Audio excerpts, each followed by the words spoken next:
What's up, everybody? Welcome to another episode of Coffeez for Closers. Today we're sitting down with Lisa Lund. Lisa Lund is a champion in the mortgage industry. She's the president and CEO of Lund Mortgage, which is an absolute powerhouse in the state of Arizona. She's very, very well known, very, very well respected. She herself has been a top originator for years, one of the biggest producers in the country, very, very admired in the industry, a 40 under 40 winner, Woman of the Year winner, Women's Network winner. This woman is an inspiration to all women.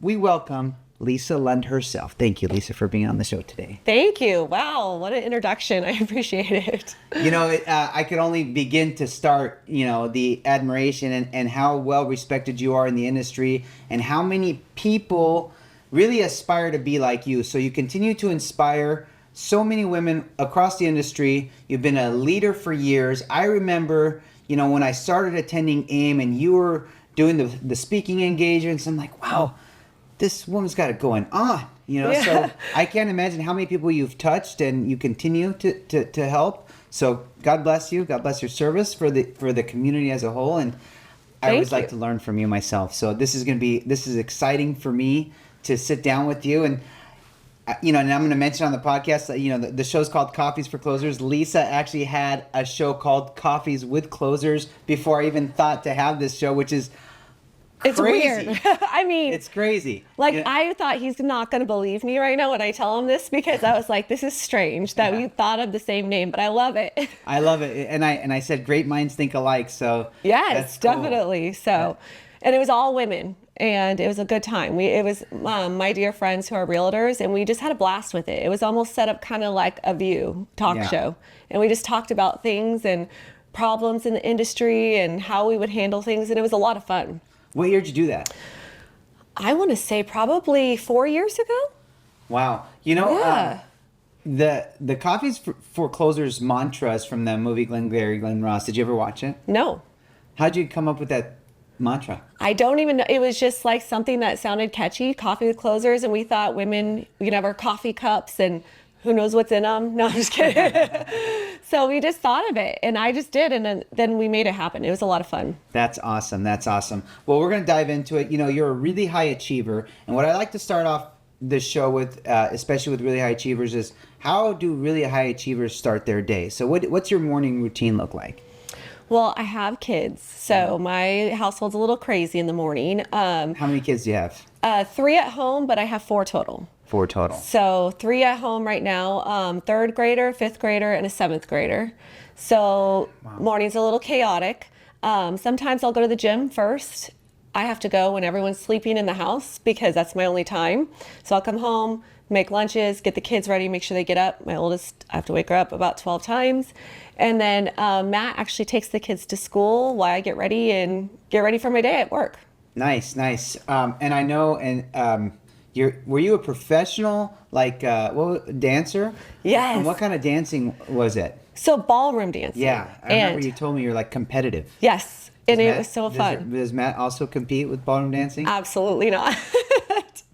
Absolutely not. No, he didn't want any part of that. But it was actually a really cool story. You want to hear how I got into it? Yeah, absolutely. So one of my girlfriends was the co-chair of the Arizona Kidney Foundation. Her son had battled kidney issues since he was born. And she was they do something, a big charity event every year called Dancing with the Stars. So they work with local business owners who are the stars, and they set you up with a professional dance instructor, and you get 10 free dance lessons. And at this event, you're going to compete against the other business owners, and people that there have to vote who wins. Wow. So you want to raise at least $20,000, but you sell tables, and then the tables you sell, they have your number. Of course, hopefully they vote for you if they like you.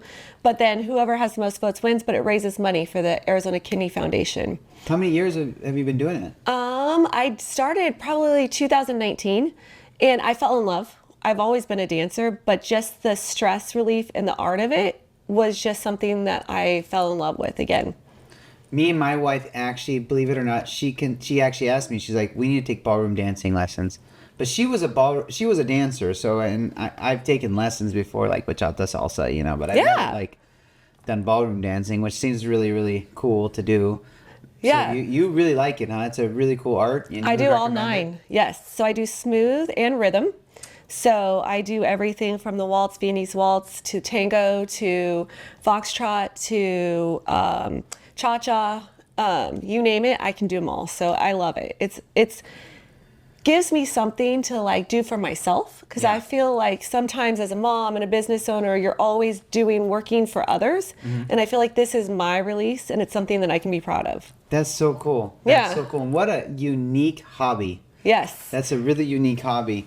Now, I always like to ask people how they got started in the mortgage industry. And I kind of know a little bit about your story, but how did you get started in the mortgage industry? So it's kind of a funny story. Well, not funny, but my dad was in the industry since '81. So everyone always assumed, oh, your dad just gave it to you, you're his daughter or whatever. But my dad never pushed it on anyone. I was younger, and I said I was the only 8-year-old who asked for a 10-key calculator and a typewriter to play bank when I was 8 years old. So I felt that this was something I had a passion for. Back in the 80s, they started this thing called Take Your Daughter to Work Day to really push women to get into the workforce.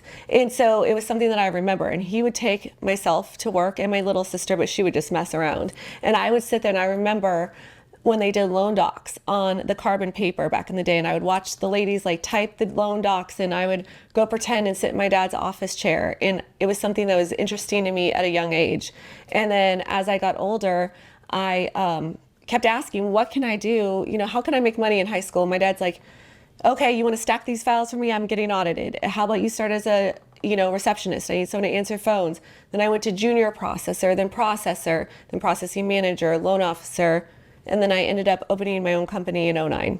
Wow. So Lund Mortgage was your company from the get-go? Or '99, my dad started Lund Mortgage, and in '09, I started Lund Mortgage Team. Yes. So awesome. just my own, played off of it. And then he consulted with me until he passed away it'll be 10 years ago in April. Yeah, I know your dad was a legend, and God repose his soul and rest his soul. And, you're carrying on the torch of the Lund brand.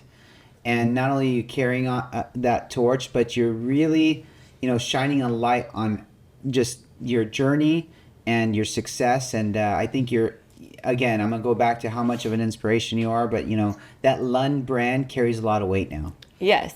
And I have to give a lot of credit to my dad, because being a woman in the mortgage industry, I was always shy. I was like, oh, I don't think I can be an originator. Women are supposed to be in the office, or I don't think I can have this role and be an owner. I look too young, or people are going to judge me, or they're not going to take me seriously. And my dad said, Lisa, you know more than any other loan officer here. You can run circles around them. What are you afraid of? Just go take it. And so if I could tell other women in this industry just to not worry about that, and not worrying about being a woman, and have that voice, like, you can do it all. You can be the owner. It doesn't matter. And I just, I was always so scared, and he's the one who really pushed me and gave me that passion to do what I do. So I love that. Did you start ever in retail, or you went straight into wholesale? Only been a broker my whole career since '99. That's awesome. And as an entrepreneur, you just went from working for your dad to starting your own company? Yeah. I just wanted more in life, right? I was always that person that when given a task, what else can I do? Like, I was excited. I always wanted to learn more, and I took it upon myself, like, how can I be better? What can I do? How can we grow? And so it was just exciting for me. I never wanted to stop. So what do you think was that inspiration that made you an entrepreneur? I always think that to be able to work hard and establish something for yourself, it feels good. I always say, like, when someone gives you money, it doesn't feel as good as when you can earn something yourself.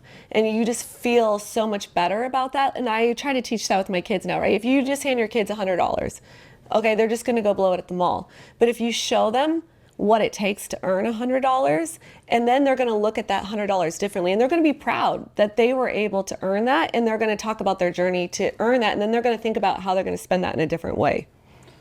Actually, that's funny that you mentioned your kids, because I was going to ask you, because you got 4 kids. Yeah.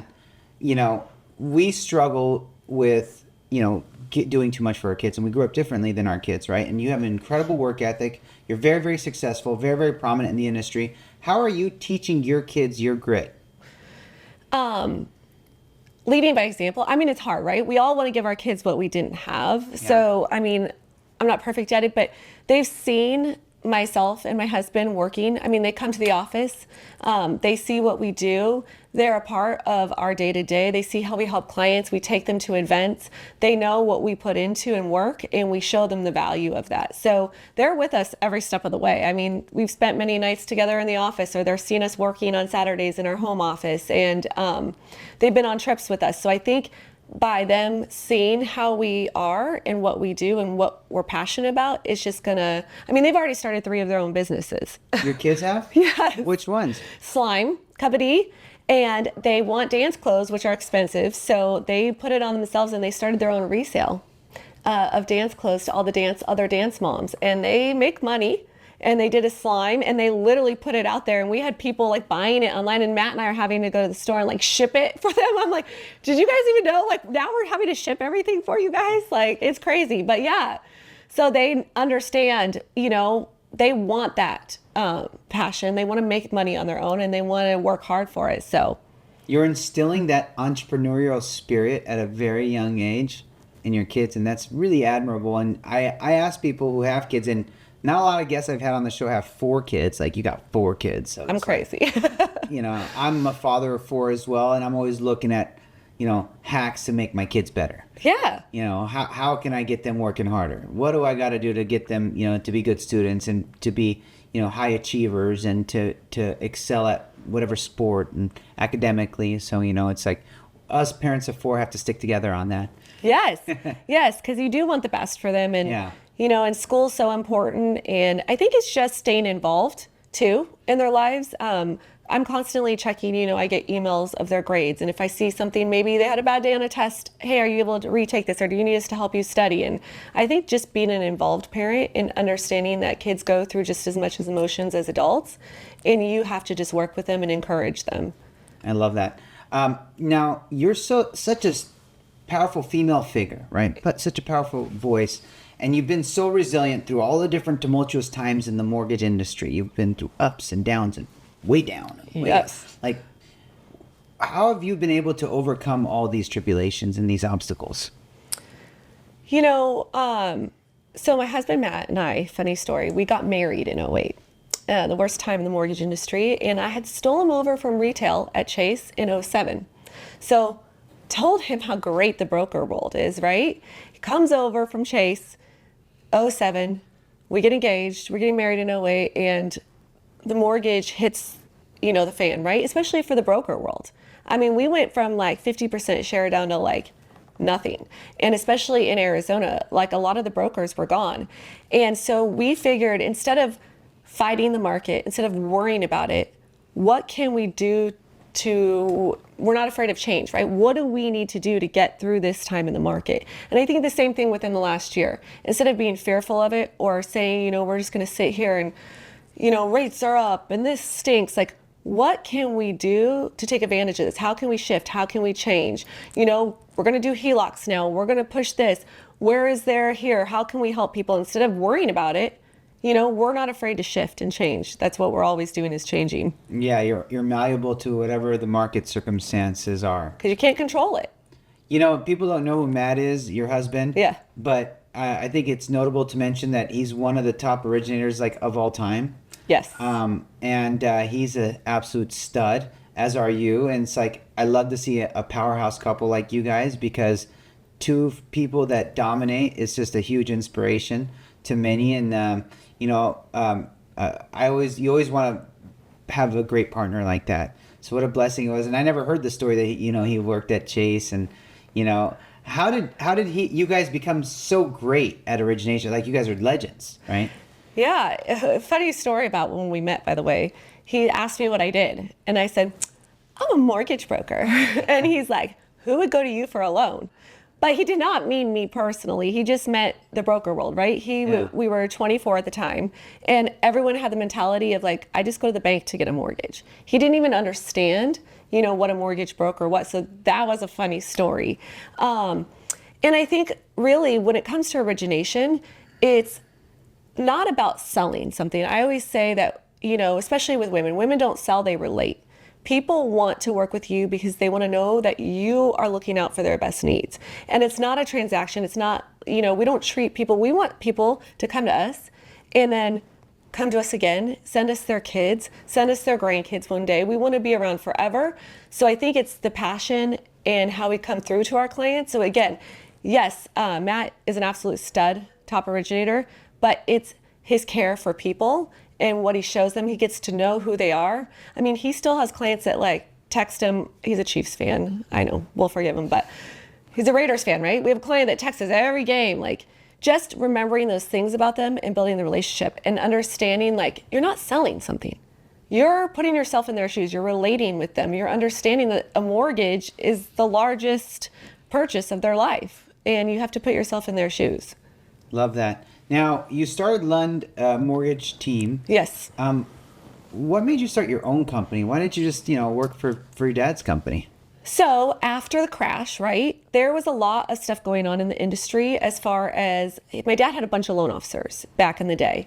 And right as the crash happened, one of the best things that we ever did for our business. And so when times are bad, people always tend to pull back with money, right? They don't really invest in themselves.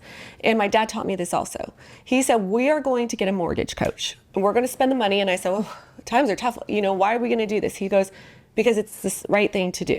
So he always taught me, like, when times are down, like, that's the time to jump all in. That's the time to invest in yourself. So we got this mortgage coach who came in, and we've been on the radio now for 23 years. So back in the day, my dad had 40 loan officers that I managed and ran them, and we would just hand leads out. And we weren't tracking them. Loan officers at the time, they were out of the office and they had their own schedules, right? And so we would just hand out leads and give them a split, but we weren't really understanding like how to track those leads and understand, like, are they calling in back or what's our turnover? So this mortgage coach came in and said, here's what you're going to do. You are doing this the wrong way. You're going to hand out no more leads, and you're going to have inside salespeople, and you're going to pay them a salary. And then you can have a profit sharing or a bonus structure, but those are your leads. You are creating you're bringing the clients in, you're building a brand. Why do you want to just hand those leads out to anyone who doesn't stand for your brand? You need to create a culture, and you need to have inside sales reps and who believe the same things you believe. So honestly, that's what saved us. And so we did that, and I offered that to all the 40 loan officers. None of them wanted it, of course. And so we just changed how everything is. And so when that happened, my dad was like, you know what, it's probably be easier to start your own company rather than worry about all the loan officers that I had, all of their deals. Lenders were coming back on deals and stuff like that. He's like, it's better for you just to start on your own with a clean slate. You know what you're doing, and do it that way. And you were the broker? Yes. So you went and got your broker's license and you did it all? I actually got my broker's license in 2007. And then my dad was like, I don't think I'm gonna retire yet. Just stay here with me, blah, blah, blah. And then I had to get it again. And I was like, you're making me go through this all again. So I actually got it twice. Wow. It's fascinating to hear your story. And how many loan officers work for you now? This is what's crazy also. So going to our model, we only have 4. Wow. Which is insane. Yeah, that's crazy. Because we do crazy. volume that people do with 100 loan officers. Yeah. And what's your volume a month right now? I mean, of course, it's down like everything else. I would say about 50 right now a month. 50 units with 4. That's crazy. That's a lot. I mean, we were doing 250 with the same. And so it's all about process, though. And we have a lot of support. So, one thing that we want our loan officers to do, because they're constantly on the phone, is, and again, my husband said this the best, he's the doctor, right? You got to look at it this way. So when you have 4 kids, so when your wife has a baby, you find out you're pregnant, you go in, you meet with the doctor. Then over the 9 months, you don't see that doctor again, right? You're meeting with the nurse practitioner, they help you along the way. And at the very end, the doctor comes in, delivers the baby, is the hero. So we kind of have that same way with our loan officers because we want them to connect with the clients. We don't want them to worry about the back end stuff. So we created a process that's quite different than other people and broke that down. So our loan officers are basically on the phones, getting the clients in, working the numbers, knowing what kind of loan product they're going to put in, and then they're done with it until the very end. They get to call and be the hero. And what I created is client service concierge during COVID. And so hired young kids to learn the business and getting them on the phones, right? A lot of young kids these days are afraid to get on the phones. And so I taught them, this is how you're going to learn the mortgage business. You're going to answer the calls when the loan officers are busy with another person. I don't want calls to go to messages. I want them to take the calls. And if you don't know the answer, it's okay. Clients are going to be okay with that. If you say, Matt's on the other line, I'm on his team, but let me figure this out and I'll get back to you, or I'll have Matt get back. Instead of just taking messages, because our loan officers were so crazy busy, I wanted them to have the support. Also, I don't want them chasing documents. I don't want them worrying about that. So we have teams, like setup team, that's going to make sure that disclosures are signed, that documents are in, everything's in. And then it goes to our submission team. And our submission team scrubs the file, right? They're checking income, making sure title's in, ordering payoffs, doing all of that, and submitting the file. Then it goes to our processors. So by the time the processor gets it, it's already approved. And they have assistants to help order VOEs, in whatever they need to get, right? If there's bankruptcy or chase things down with the IRS or whatever it must be. And then the processors get it to closing. They finalize everything, get the docs out. And then we have a closing call, and we do a closing call with every single client to make sure that we go over all the terms, what they're coming in with, when their first closing date is, and make sure there's no questions or anything, because we can't make every closing, obviously. Yeah. And then it funds, and our loan officer comes in and Boom. looks like the hero. That's amazing. Mm-hmm. What a great process you have in place, and you're doing it lean and mean, and with great margins for you guys, because you're lean and mean. And you've been always operating at a super high level with just bare bone skeleton, just champions. Yeah, it's crazy. So, being a female owned mortgage company, there's a lot of obstacles with that. Tell me some of your greatest obstacles in the beginning of setting up your company. That people would take me seriously, coming into a room of all, high producing men and very successful men. Having that voice, or not being scared or intimidated, right? To feel that you have the right to sit at the same table as them, or you have some input that they can actually learn from you. I think it was very intimidating. And so I think for me, especially back when I got into it, it was so long ago, there was not that many women, that were owners. There was a lot of processors and a lot of back end, but they weren't going to these events. They weren't standing out, talking to people, standing on stage, talking to others and learning from them. So it was quite different. I was always just worried about how people were going to perceive me. And, do they think I'm a girlfriend? Or, still to this day, it's funny. People walk up to my husband and think he's the owner. Yeah. And he's like, no, she's Rick Ross, the boss, right there. But people just assume because he's a guy. Yeah. They assume, and it's crazy because I can't imagine the amount of assumptions that you've had to deal with. Oh, yes. And then they hear you're like, oh my gosh. Yeah. Because you just don't expect the words out of your mouth. They just see this pretty blonde or whatever, and they're not expecting this powerhouse. Yeah. So don't judge a book by its cover, right? Yeah, that's what you've been dealing with your whole life. Yes. Right? I mean, people, and that's what was really a big fear with me, especially meeting with clients sometimes. Are they going to take me seriously? And I've been told so many times the same thing that you said, which is a huge compliment. I looked at you, you look very young, I was not expecting that, but you literally walked us through everything and helped us, and I'm going to trust you with everything. But just overcoming how people, first impressions, right? And overcoming that and believing in yourself and knowing that you can show them who you truly are. I love it. Now, being who you are now and all the obstacles you've dealt with, who's been a big mentor, a big role model for you to become the way you are? I mean, gosh, I am so thankful for so many people. Obviously my dad, he really pushed me, but how I learned this business is I was not afraid to call up underwriters. I'm still good friends with so many people in the industry, from account reps to underwriters to closers, because I would call them up and say, listen, I'm new in this business. I want to learn. Can you tell me what this means? Or can you teach me where to go? Or, I just want to understand how to clear these conditions. I'm new in the business, or this lingo. And I had so many people that were from literally Dawn Palmer. I can't tell you, I've known her since SunTrust days. Now she's at Plaza, but so many people that were willing to hold my hand, and underwriters and closers and everyone who was like, Lisa, we're gonna take you under our wing. I mean, I know people even in retail that I've sat on boards with. Tina, she's over at a company called VIP, and they've always looked out for me and protected me, and I appreciate that. And I was never afraid to ask for help. You've had many mentors along Yes. the way along your journey. Now, are there any specific skills or like a mindset that a female has to have right now to survive and thrive in the mortgage industry? I secretly think that we have a leg up for whatever reason. I feel that a lot of women just have to overcome their own fears, right? Because I feel that a lot more people are wanting to work with women. They want to have that soft touch and not feel sold, Yeah. right? You know, some people feel like they get pressured into things and they want that relatability. So I secretly think we kind of have the leg up in the industry. Hear me, women out there? Yeah, they hear Step you. up, right? So after all these years of success, and you wake up and you really don't have to grind that much anymore. You really don't. And I know like the amount of success you've had. How do you continue to find that motivation? I don't like to lose. I mean, I don't, you know, for me, again, it's not the money, it's helping our clients and how many more people can we help? And we built a household brand. If you come to Arizona, like I said, we've been on the radio for 23 years. People know that name.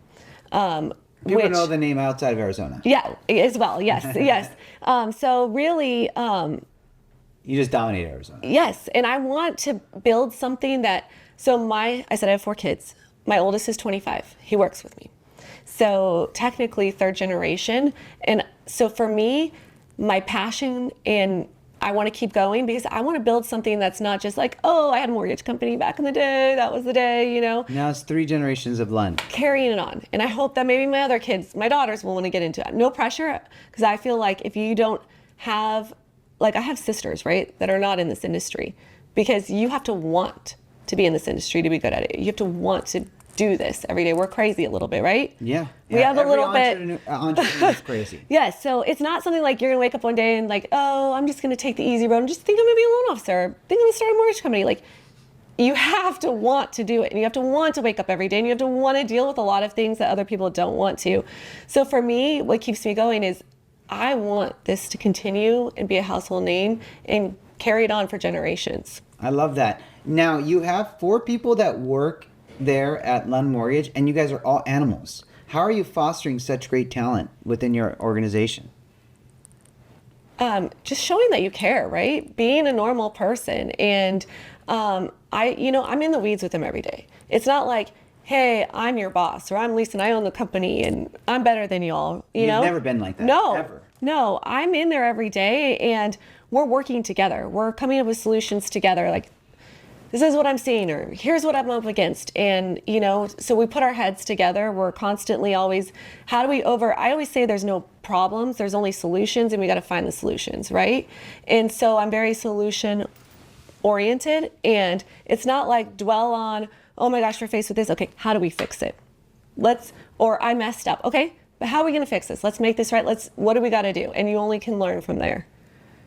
Now, do you consider Lund Mortgage? Do you guys take a lot of risks? Or are you guys always, operating on the, cautious side?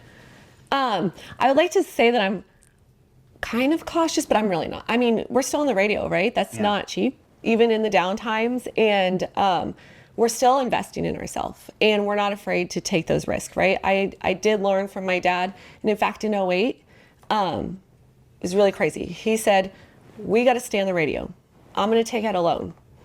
And he actually borrowed $40,000 from my now husband and said, I have a property in Texas that's closing.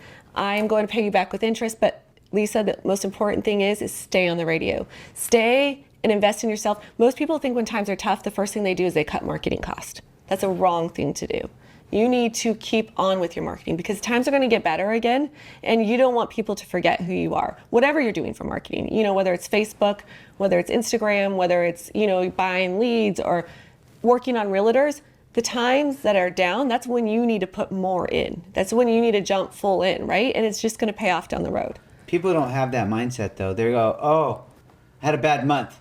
what do I got to cut? Yes. What do I got to do? And it's the first thing is usually like, marketing, right? Yeah, marketing, and then it's like operations costs. And someone was on the a podcast going like, that's the worst thing to do. Yeah. Is to cut someone's livelihood, or these people are your people. These are your soldiers. Yes, and it's not easy to find good people, right? That believe in you and that are going to, you work more time than you are at home. And these people are literally trusting in you and investing their time and energy in you.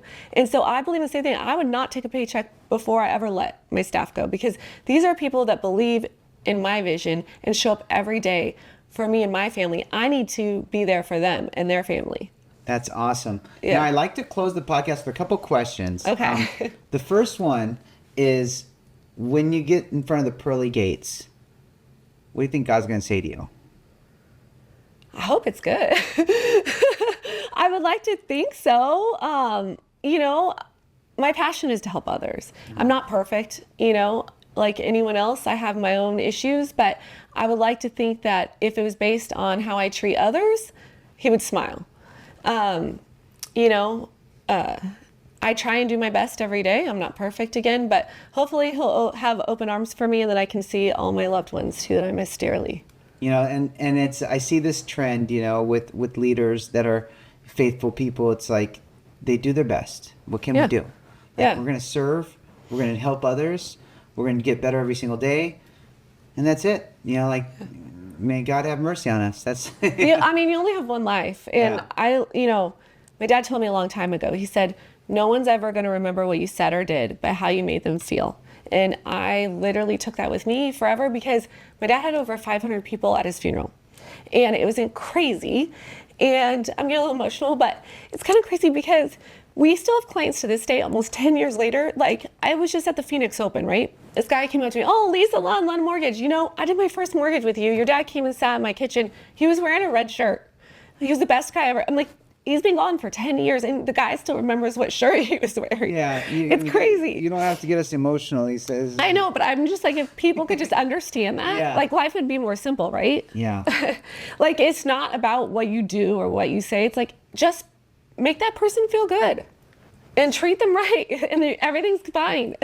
Yeah. And you carry that torch, and you embody, the legacy of your father, and you've done a great job. And I know he's praying for you up in heaven. And I know that he's an angel on your shoulder. And I know for a fact that, he's with you right now. Oh, yeah. He's talking for you. Like, it's his spirit, because his spirit's living on, and he's made it to the paradise of joy. And, we're all going to be together there one day. So it's like, it's a tough question to ask. And forgive me for... Oh, making you get emotional, and I know and you got me emotional, so I haven't actually teared up yet on camera, so thank you for that. Oh, sorry about that. Sometimes I'm like, I don't even know this is going to happen, but I guess that's the other part about being a girl sometimes. No, that's the thing. That's the beauty, honestly, of this podcast is, and I told you this, like, we will be better friends because of this. Yeah. Because I've never sat down with you and went deep into your life and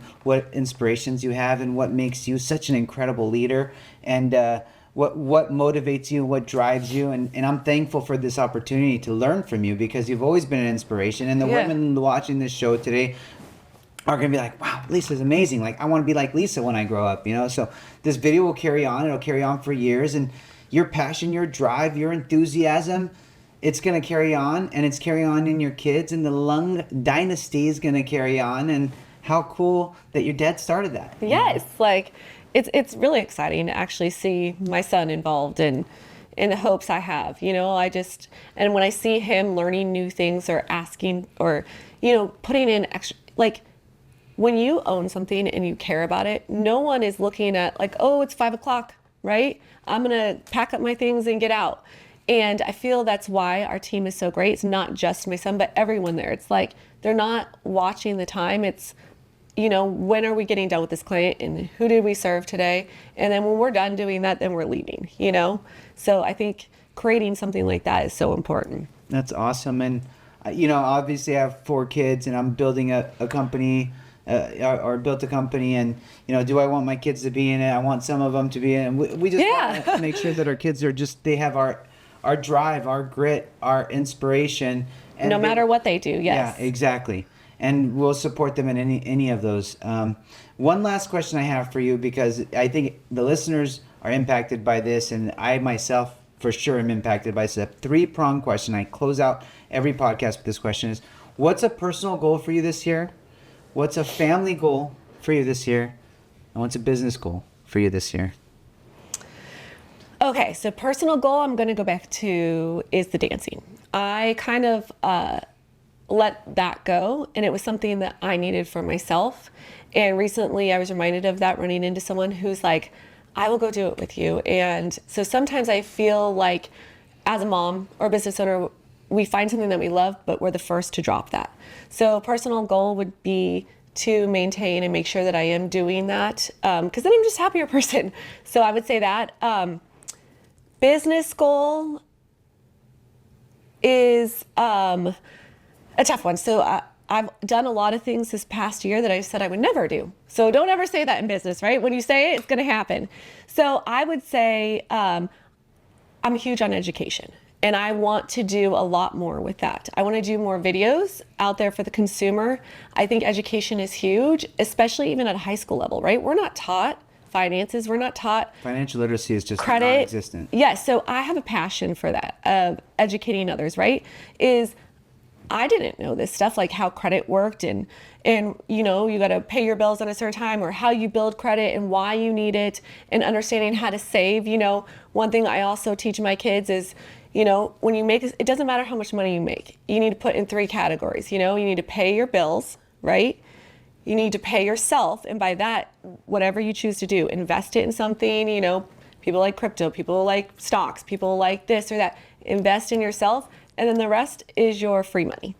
And you need to make sure that you're doing that. So education is huge for me. I want to do more videos. I want to get out there. I would love to speak at high schools. I actually just recently got asked to do that, teach kids that. And then the thing I said I would never do is get licensed in other states, and now we're in 5, so we're growing awesome. that. That's awesome. Yeah, so don't ever say you're never going to do anything, You're right? growing your footprint and dominating other states. It's great. And then, so that was personal, business. And the family goal. And family goal is to do more family vacations together. I feel like I will go here with the girls. Matt, we'll do this with our son. Like, it gets hard sometimes and life gets in the way. And we really need to, I want to go on a cruise. We've never been on a cruise. So my goal is to go on a family cruise. That's awesome. Lisa, you've been a huge inspiration. Thank you. Been an excellent guest. I'm so thankful that I got to hang out with you.